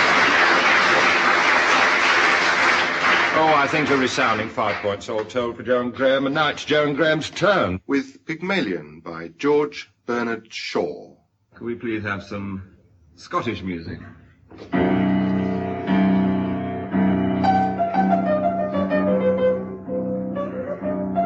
I don't care how you treat me. I don't mind you swearing at me. No. I don't mind a black eye. I've had one before this, but I won't be passed over. Then, get out of my way! I won't stop you. You talk about me as if I were a motor bus. So you are a motor bus. Huh? All bounce and go, and no consideration for anyone. But I can do without you. Don't think I can't. I know you can, Cobber. I told you you could. I know you did, you brute. You wanted to get rid of me. Liar! Thank you. You never asked yourself, I suppose, whether I could do without you. Don't you try to get round me. You'll have to do without me. The end.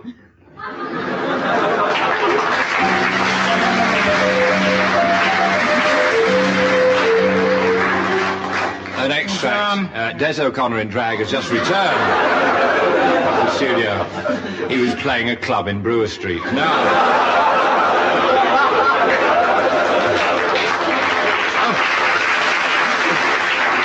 We returned. You remember the plot? We returned. I have no idea what they were doing. That was an extract from Dr. Dinkham's casebook, but you have to guess what it really was. There was a reference to being passed over at the beginning. Yes. Sounds religious. Passover. Jesus Christ Superstar. No. Australian Superstar. Australian. Rolf Harris Superstar. Don't think Australian No will reason, help couldn't you be there that. at all. Bit of a pig. Pig. Oh. So. It's too much. It was of a hell of a clue there. bore, I know, but wasn't it? Porky and Bess? No.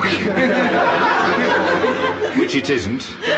I'm sure you know jokes like that. Bernard Shaw, I know it, yes. See. Sure I do. Pig, Yes. the pig cart. No. The doctor's Cowmalion. The doctor's Cowmalion, you're so warm. The doctor's dilemma. No. You've got it, haven't you? You have got it. Yeah, but that's nothing to do with the program. Just don't come near me. That's just the doctor's dilemma. Say it again, Bill. Say what you said before, just this minute. Cowmalion. Cowmalion, indeed. Or read Pygmalion by Artie Shaw, you're quite correct. And it's to all misleading readings. Did you heifer? Did you? No, you haven't. Now on to the next round, and I'm going to ask each member of each team to, in fact, declaim a well-known poem, but they have to declaim it tunefully, ladies and gentlemen, because you have to sing a well-known poem. We're going to start with Graham Garden, and so it's Graham Garden singing Gray's Elegy in a country churchyard to the tune Darktown Strutters Ball.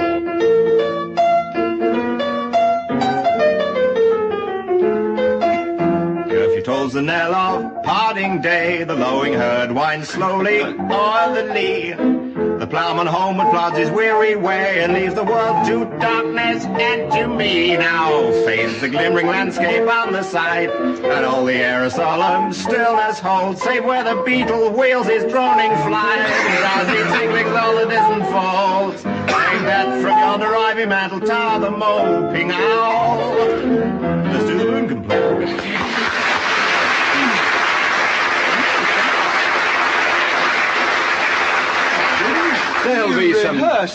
There'll be some turning in the graveyard tonight. 2 points to Graham Garden. Bill, Oddie, will you oblige? Shelley's The Daffodils, Bill, on page 239, but in fact to the tune of Somewhere Over the Rainbow.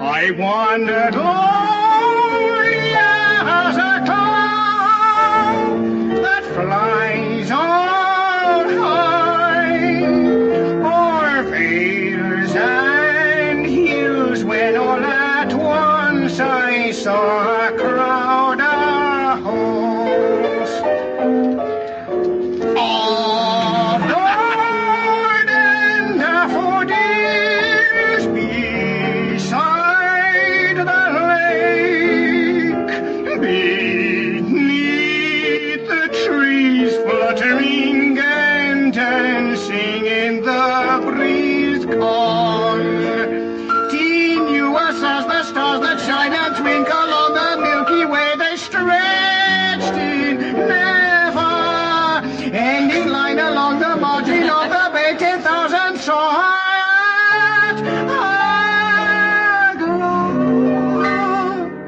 and stars in their legends brightly danced the way beside. I've a feeling he's Gone forever. out in the sparkling waves in glee.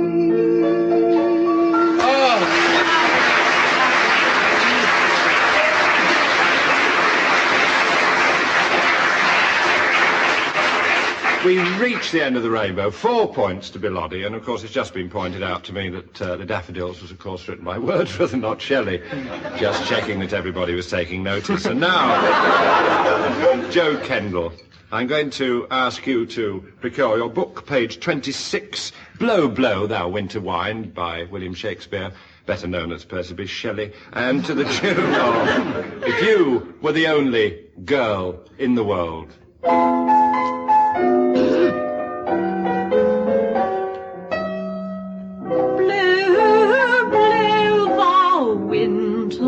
Wind,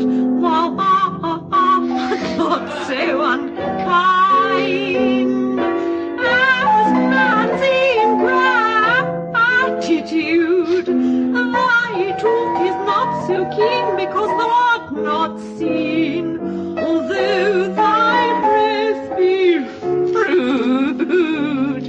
Hey-ho, sing hey-ho into the green holly. Most friendship is fading, as loving mere folly. Then hey-ho, the holly, this life is most jolly. Freeze, freeze, thou bitter sky, thou dost not fight so nice.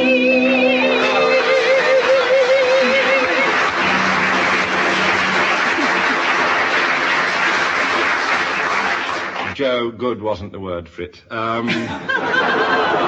2 again for that. Now, Tim Brooke-Taylor. I've done mine. Tiger, Tiger, by the well-known spy, William Blake, to the tune of Around the World. Is that 80 days, Tim? Yes. I'll search for you, that one. Tiger, tiger, burning bright in the forest of the night.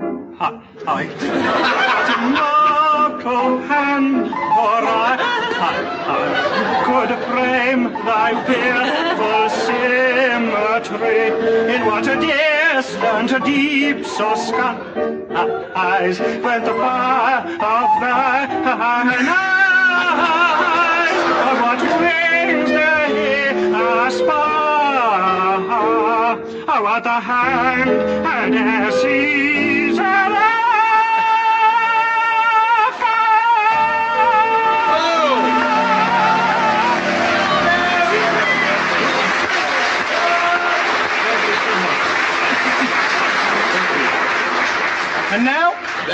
my slots to the tune of Mary Had a Little Lamb.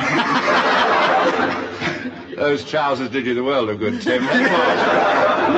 Well-known tenor marked down to 7.5. Tim Brooke-Taylor, a resounding win for Tim and Bill by 8 points to 4. Pull up your socks, Joe and Graham.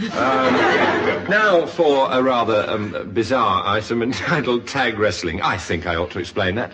Tag in this instance meaning tagline, punchline, final line.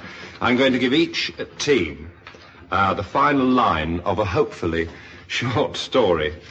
A member of one team must start the story and obviously head straight for the end of their own particular story before I press my hooter, if you'll pardon the expression. And then a member of the other team must then take up the story very quickly, but they're heading for their punchline.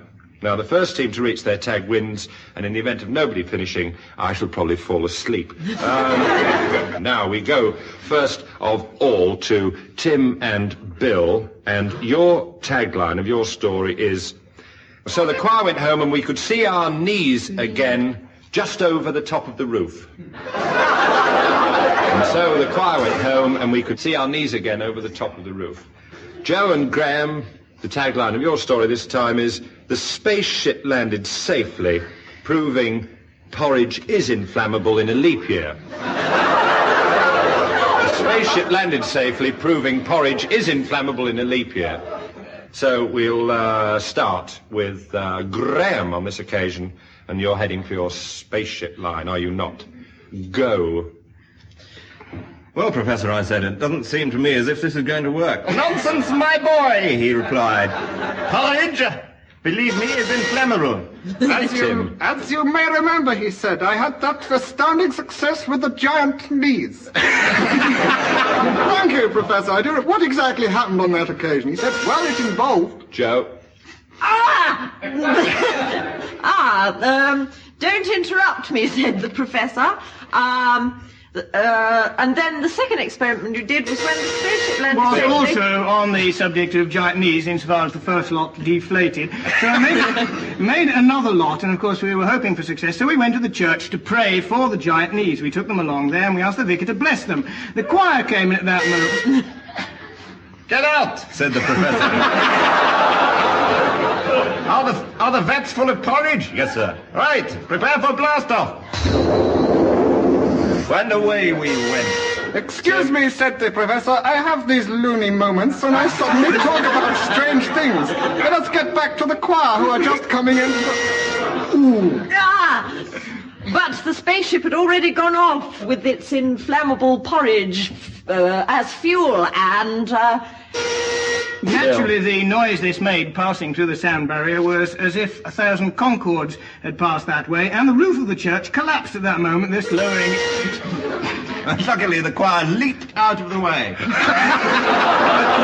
The spaceship landed safely, proving porridge is inflammable in a leap year. Yes! Why not? Why not?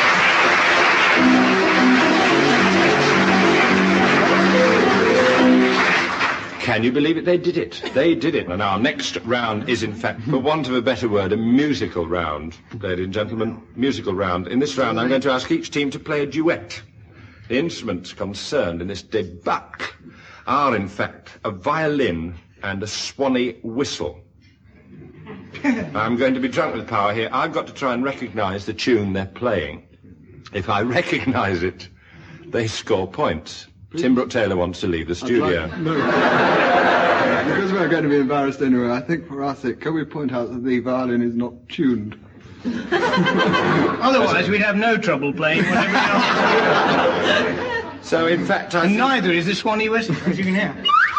Bill having the swanny whistle and Tim having pointed out the violin is not tuned, I'm going to ask Tim and Bill to commence with a duet and a tune. And I'm going to see if I can ascertain the tune.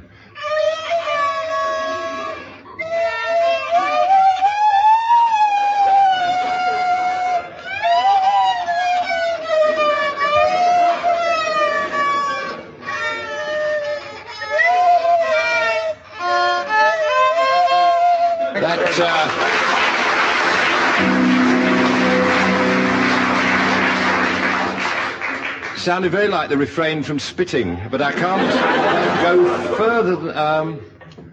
Can you give me a clue? Was it a You ballad? might have heard it the day. You might have heard it the day before today. I might have heard it the day before today. Yes. Is that a cunning clue to yesterday? Yes. I'll give you 2 points for that, and will in fact ask Joe and Graham, instruments akimbo, to play their duet. The eldest hall is just catching.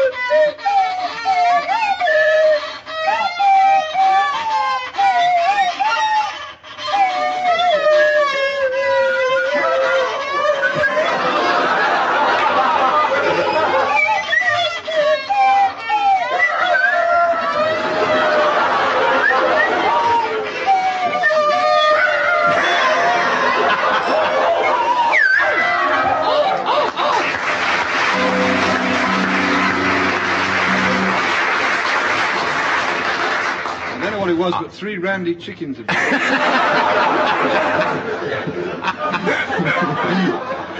It wasn't worth 3 randy chickens, was it? No. Croat folk song. No.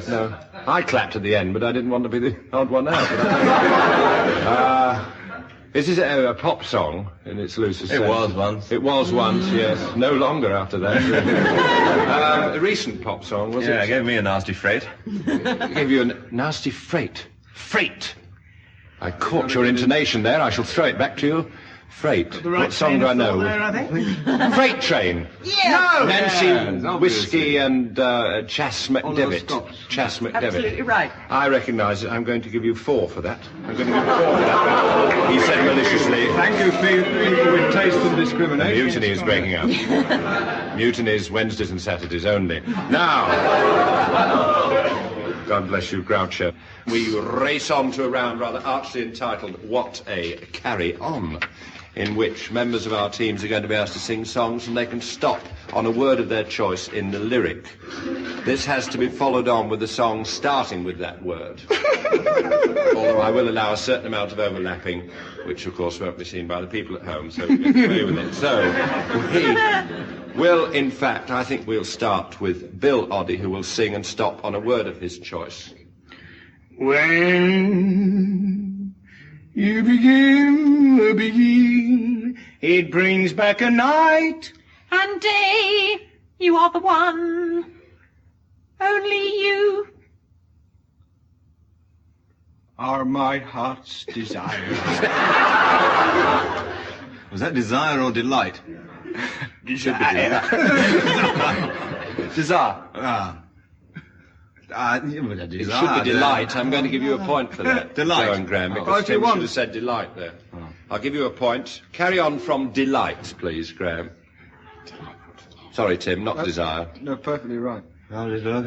Delightful to know and heaven to kiss. Just allow that, yes. Kiss is my lucky day.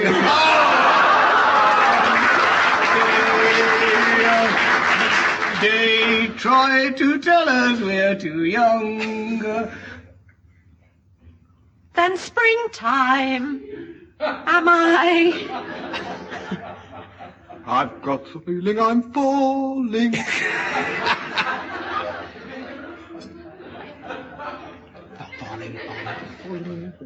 Falling in love again. What have I to do? Never wanted to. But I've got them. Lovely black eyes. Oh! You beautiful doll, you great, big, beautiful Doll, singing doll. Sorry, what was the... Now, I'm going to score Tim and Bill 6-4. And now we revert to late arrivals. You may remember I asked for people who are going to arrive at the Fishmongers ball. Oh, yes. And first we'll go this time to Joe and Graham, who arrived at the Fishmongers ball. The next arrival at the Fishmongers ball is Mr. Ian Chips and his dog, Scamp Ian Chips. Like it. The next arrival at the Fishmongers ball is Mr. and Mrs. Itted Place and their son, Phil. Oh. Itted Scampy. Floundering on that one, I like that. Arriving at the Fishmongers Ball next, Mr. and Mrs. Urbank, their two children, the budgie, the cat, and the dog Urbank. They're two children. Mr. and Mrs. Hiram E. Butt, and their son, Hal. Oh! And also, a touch of royalty to the occasion, the Queen of the Basques. Listen carefully, Madame Shark, and their son, the Basque King Shark. Oh. I will score that 7-6 A in late favour. arrival. Oh. At the Fishmongers Ball. It's running at Hoping to get a laugh, so be kind to him. Mr. and Mrs. Sleep in the subway, darlings. And their dog, Fish. Who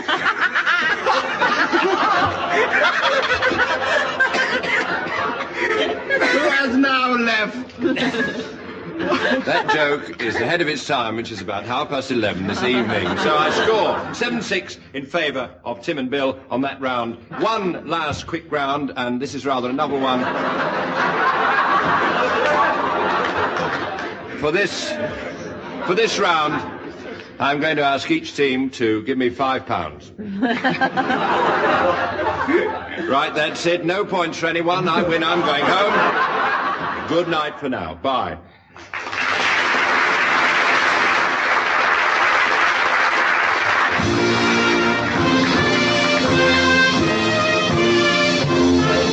Barry Cryer at last managed to say goodbye from Tim Brooke-Taylor, Graham Garden, Joe Kendall, Bill Oddie, Dave Lee at the piano, and producer John Castles.